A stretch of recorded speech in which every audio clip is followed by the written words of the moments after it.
Oke, Pak Bernard, sebelumnya saya mau memperkenalkan Pak Bernard nih. Kita lagi ngobrol dengan Pak Bernardus Wijaya, seorang CEO dari PT Sukor Sekuritas iSeries. Nah, kita mau bahas tentang bagaimana mencapai financial freedom, khususnya bagi Anda para pebisnis muda. Oke, Pak Bernard, sebelumnya kita mau tahu background dari Pak Bernard dong. Sejak kapan sih Pak Bernard ini memutuskan untuk menjadi seorang pebisnis atau entrepreneur? Dan apa motivasinya saat itu, Pak? Oke, ini bentar ya, ini saya sambil setting nih kameranya. Oke, boleh, Pak. Oke, bentar. Oke, udah oke ya, jangan jatuh-jatuh ya. Agak nggak apa-apa nih, dari ntar Sudah jatuh. clear. Oke. Oke, jadi actually saya ini kan profesional ya, saya dari Yogyakarta, dulu saya asalnya Jogja sampai tahun 2009, 2006, terus SMA di Magelang 2006 sampai 2009, habis itu kuliah di Teknologi Bandung. Nah, waktu itu saya sebenarnya pengennya itu kerjanya di oil and gas nih, Mas Luki.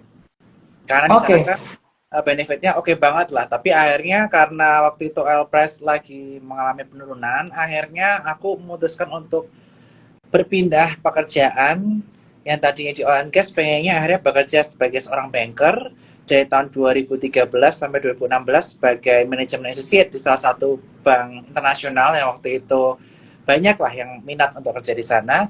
Tetapi pada akhirnya di tahun 2016 saya memutuskan bahwa saya ingin melakukan akselerasi terhadap wealth saya. Sehingga akhirnya itu pas ada tawaran, waktu itu pekerjaannya di pasar saham, di capital market, aku tertarik banget. Kenapa?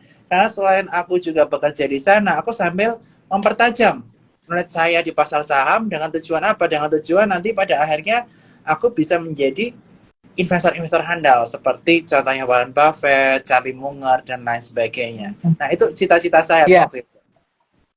Nah, akhirnya waktu itu di tahun 2016 saya masuk Sukor Sekuritas, saya menjadi project manager. Awal mulanya saya ngurusin online trading apps. Di sana saya Mm-hmm. memimpin project manager di aplikasi tersebut. Akhirnya sempat gagal, akhirnya launching di tahun 2018 yang sukses, dan akhirnya dari situ akselerasi di karir saya untuk mendapatkan active income itu terjadi. Karena I keep doing my best in everything what I do. Prinsip saya seperti itu. Saya nggak akan nyesel asalkan saya udah melakukan yang terbaik. Saya no regret. Intinya kayak gitu. Pokoknya saya Ya. benar-benar melakukan yang terbaik. Akhirnya waktu itu saya jadi head business development, melakukan promosi sana sini. Akhirnya dipromosi menjadi head retail and business development, akhirnya menjadi direktur equity, dan akhirnya menjadi CEO di tahun 2020. Dan puji Tuhan, sejak saya pimpin sejak tahun 2020, banyak penghargaan diraih oleh Sukor Sekuritas maupun saya pribadi, di mana kita mendapatkan penghargaan sebagai fastest growing securities company di tahun 2021.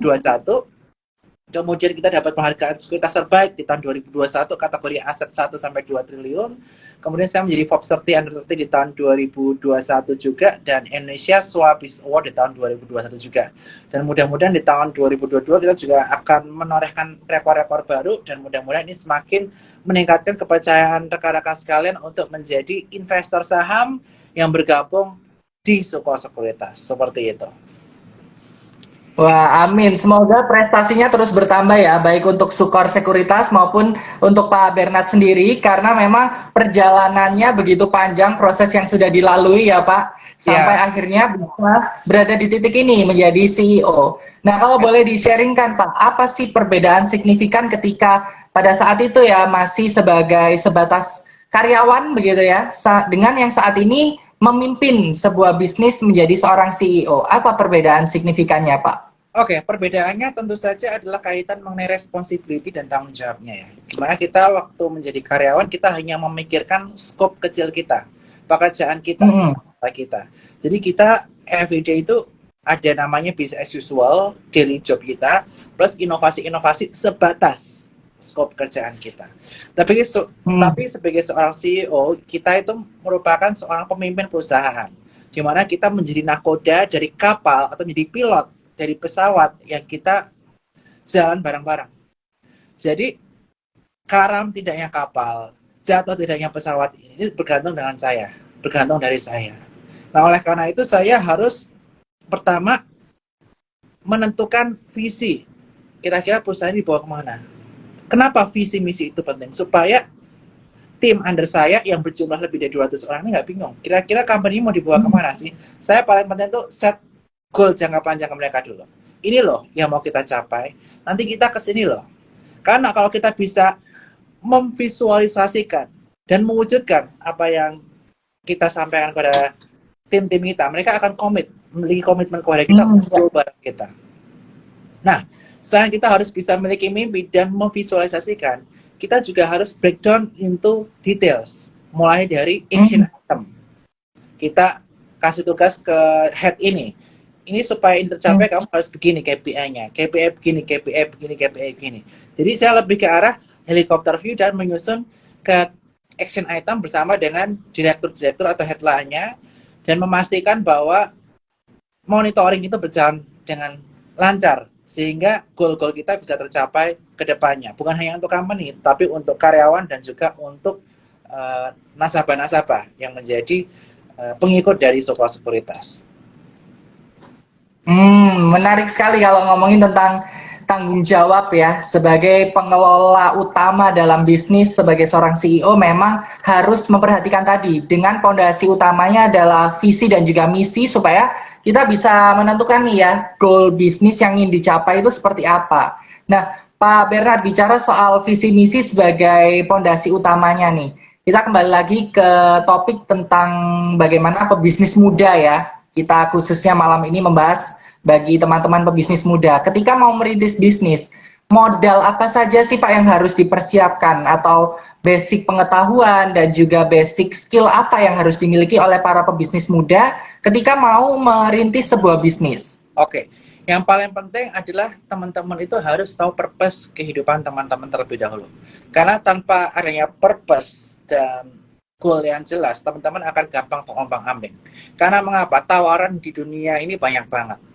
Pekerjaan, bisnis, kemudian kaitannya mengenai uang bisa dicari dengan berbagai macam pekerjaan dunia ini. Tapi kita bisa konsisten, persisten, perseverance kalau apa? Kalau kita punya purpose di dalam hidup kita, purpose personal, itu yang perlu kita cari. Dan berdasarkan buku dari Guide Purpose Driven Life dari Rick Warren, itu ada 5 hal yang perlu kita miliki supaya kita bisa memiliki purpose dalam hidup kita.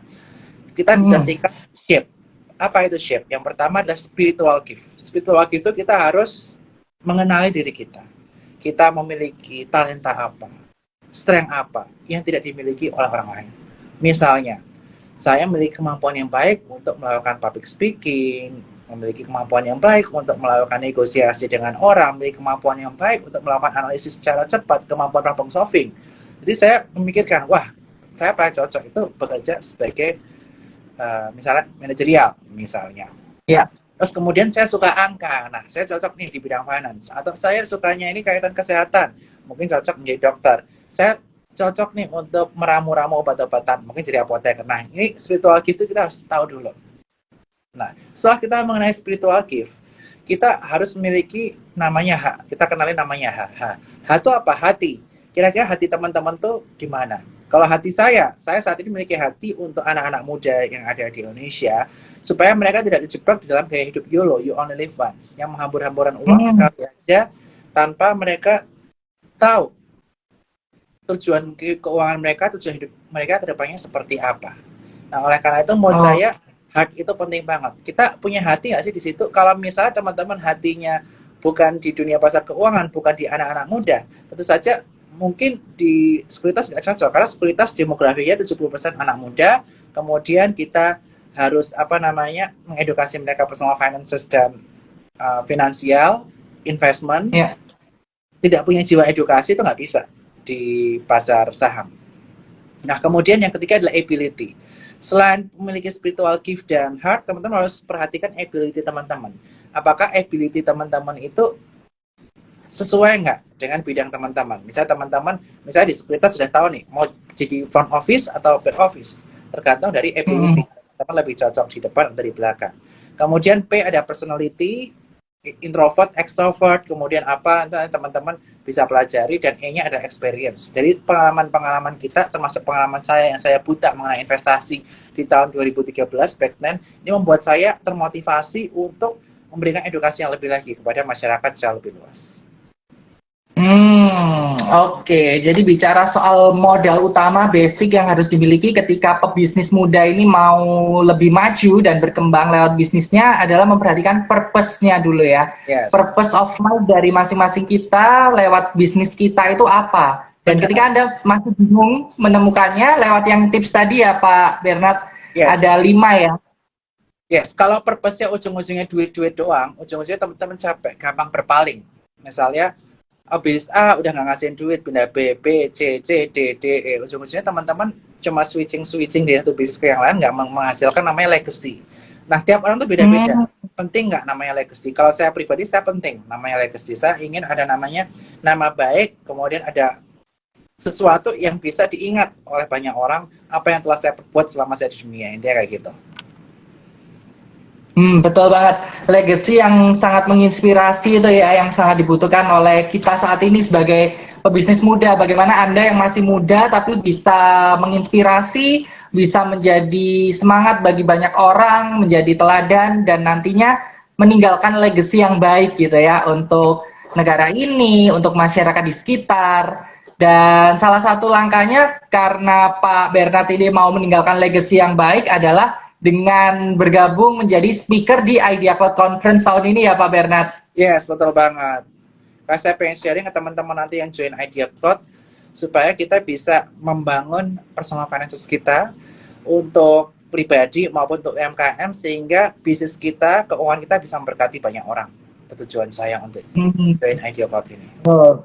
Tujuan utamanya seperti itu ya. Nanti kalau Anda Isiros penasaran dengan Idea Cloud Conference tahun ini itu seperti apa, karena banyak sekali yang bertanya kapan Idea Cloud Conference tahun ini ada lagi. Nah, Anda stay tune di IC Talk malam ini, karena nanti sepanjang sesi ini akan kita bagikan informasi menarik tentang IC Conference 2022. Jadi sebelum Anda close ini ya, IC Talk malam hari ini, tetap stay tune sampai akhir supaya dapat informasinya lengkap dari insight Pak Bernard sampai info menarik tentang IC Conference 2022. Oke Pak Bernard, ngobrol tentang topik kita financial freedom untuk para pebisnis muda. Mengelola keuangan itu kan butuh tips dan strategi khusus ya Pak. Nah, Yes. biasanya apa sih tantangan yang sering muncul atau dihadapi oleh kita para pebisnis muda dalam hal pengelolaan keuangan? Dan gimana cara menghadapinya Pak? Oke, pengelolaan keuangan yang paling penting yang pertama adalah kita harus bisa namanya prediksi cash flow kita. Jadi untuk pribadi maupun UMKM kita harus bisa memprediksi nih projection, cash flow projection ke depannya seperti apa. Kalau misalnya teman-teman digaji, teman-teman tahu oh cash flow-nya kurang lebih masuknya sekian. Kalau misalnya teman-teman bisnis, teman-teman harus bisa memproyeksi oh kira-kira kalau bulan segini bisa harga berapa, bisa dapat berapa, bisa berapa, itu harus ada projection.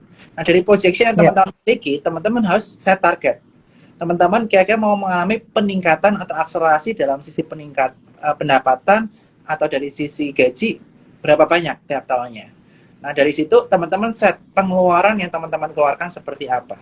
Yang pertama yang perlu diperhatikan jangan lebih besar pasak ya perhatian. Itu yang teman-teman perlu perhatikan. Dan misalnya teman-teman bisnis, teman-teman harus tahu ROI-nya berapa persen, BEP-nya dalam waktu berapa lama. Itu teman-teman harus pahami. Nah, setelah memiliki cash flow yang positif, akhirnya teman-teman harus bisa mengalokasikan. Dana ini kalau untuk pribadi, kita harus untuk namanya dana darurat, emergency fund. Kalau di bisnis namanya dana cadangan. Nah, kalau kita udah memiliki ini, kita baru bisa namanya kalau keuangan pribadi, namanya melakukan investasi. Setelah memiliki dana darurat. Oke. Tujuannya apa? Kalau something bad happen, kita masih bisa survive dalam hidup dalam beberapa bulan ke depan. Sama halnya dengan bisnis. Kalau kita memiliki cash flow positif, memiliki dana cadangan, misalnya amit-amit krisis terjadi, nggak ada omset, teman-teman masih bisa membiayai bisnis perusahaan tersebut dalam beberapa bulan kemudian. Nah, baru kalau untuk perorangan, kita bisa namanya melakukan investasi, diversifikasi investasi di saham dan lain sebagainya. Kalau di bisnis, teman-teman bisa melakukan ekspansi usaha, atau misalnya dananya untuk nggak ditaruh di operasional, bisa juga taruh, tapi jangan di instrumen agresif kalau perusahaan. Taruhnya bisa di deposito, atau di reksadana pasar uang atau pendapatan tetap. Yang returnnya lumayan oke, tapi tidak meresikokan bisnis teman-teman seperti itu. Oh. Dan kalau untuk keuangan pribadi jangan lupa namanya ada proteksi di asuransi. Bisnis juga perlu. Ada beberapa bisnis yang tentunya perlu namanya asuransi. Misalnya asuransi gedungnya kebakar, atau misalnya rental mobilnya diasuransiin biar nanti nggak ada biaya tanggung jawab tinggi dan lain sebagainya. Ini tergantung dari bisnis yang teman-teman miliki seperti itu. Oke. Menarik Pak, kalau kita bicara soal instrumen investasi ya untuk para pebisnis, lebih baik seperti apa Pak untuk menginvestasikan selain investasi untuk operasional bisnisnya ya? Kalau teman-teman baca, oke saya lagi, sorry ini nanti aku minta tim Ya. Jadi kalau untuk keuangan pribadi, saya sampaikan ya, keuangan pribadi kita sesuaikan dengan risk profile kita. Kalau kita agresif, kita bisa ke pasar saham, bisa menanggung resiko. Kalau kita nggak siap yang agresif, kita masih belajar, kita mulai dari pasar uang dulu. Kemudian ke obligasi, reksadana obligasi, pendapatan tetap. Baru kita masuk ke reksadana campuran. Atau kita coba mulai saham blue chips. Baru ke saham-saham yang agresif. Kalau untuk di bisnis, kita bisa melihat ya laporan keuangan di websitenya IDX, ada beberapa perusahaan yang mendapatkan keuntungan bukan dari operasional bisnis, tetapi dari investasi. Nah, itu bisa juga sebenarnya. Tapi jangan sampai dana yang dipakai investasi itu mengganggu cash flow yang untuk operasional. Itu yang menjadi penekanan saya pertama. Nah, di bisnis itu, selain di pasar uang, teman-teman bisa di mana? Sebenarnya bisa juga di instrumen reksadana saham atau saham. Tapi teman-teman harus bisa memproyeksikan, harus memiliki target, returnnya berapa setahun. Untuk dana yang non-operasional. Itu yang perlu diingat. Misalnya, targetnya cuma 5% setahun. Ya jangan susah-susah lah, 5% di deposito harus pasar uang dapat. Tapi kalau teman-teman menaikkan pendapatan dari non-operasional, misalnya ditingkatkan ke 10%, ya mungkin teman-teman harus mulai diversifikasi ke corporate bond. Atau ke namanya ke instrumen saham, yang bagi dividen tinggi atau yang harganya lagi murah. Nah itu teman-teman bisa, tapi yang paling penting adalah set goal-nya dulu, berapa persen. Dan teman-teman pastikan dana tersebut kalau misalnya kenapa-napa tidak mengganggu cash flow dari perusahaan teman-teman. Nah itu paling penting.